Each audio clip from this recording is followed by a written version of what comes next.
அனைவருக்கும் வணக்கம் நண்பர்களே. இன்னைக்கு நம்ம ஐடியில என்ன பார்க்க போறோம்னா, பேன் கார்டு வந்து பிஎஸ்சி லாகின சில பேர் ஓபன் பண்ணோடனே எரர் காமிக்குதுன்னு ஒரு கம்ப்ளைண்ட் பண்றீங்க. ஆக்சுவலி அது என்ன எரர்னு சொல்லிடுறேன். நீங்க வந்து ஜஸ்ட் ஒரு லாகின் பண்றோம். நம்ம லாகின் பண்ணி உள்ள யூஸ் பண்ணிட்டே இருப்பீங்க இல்லையா?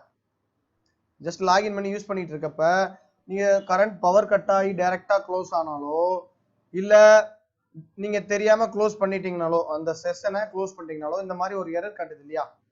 இந்த மாதிரி எரர் காட்டுச்சுன்னா, எக்ஸாம்பிளுக்கு நீங்க நம்ம சைட்டை ஓபன் பண்ணி பேன் போட்டுட்டு லாக் அவுட் ரைட் சைடில் வந்து லாக் அவுட் ஒரு ஆப்ஷன் இருக்கும்.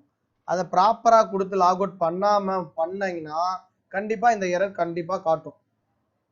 அதனால வந்து இந்த எரரை எப்படி கிளியர் பண்றதுன்னா, ஒரு 60 மினிட்ஸ் ஒரு 1 ஹவர் கழிச்சு நீங்க எதுவுமே லாகின் பண்ணாதீங்க. ஒரு 1 ஹவர் கழிச்சு திருப்பியும் ட்ரை பண்ணுங்க.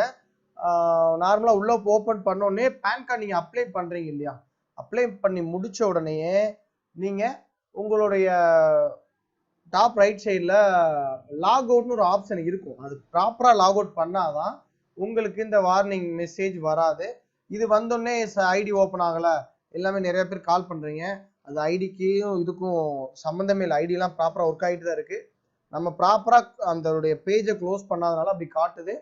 இன்வேலிட் யூசர் ஐடி பாஸ்வேர்டுன்னு சொல்லி login already locked with user name and பாஸ்வேர்டுன்னு காட்டுது.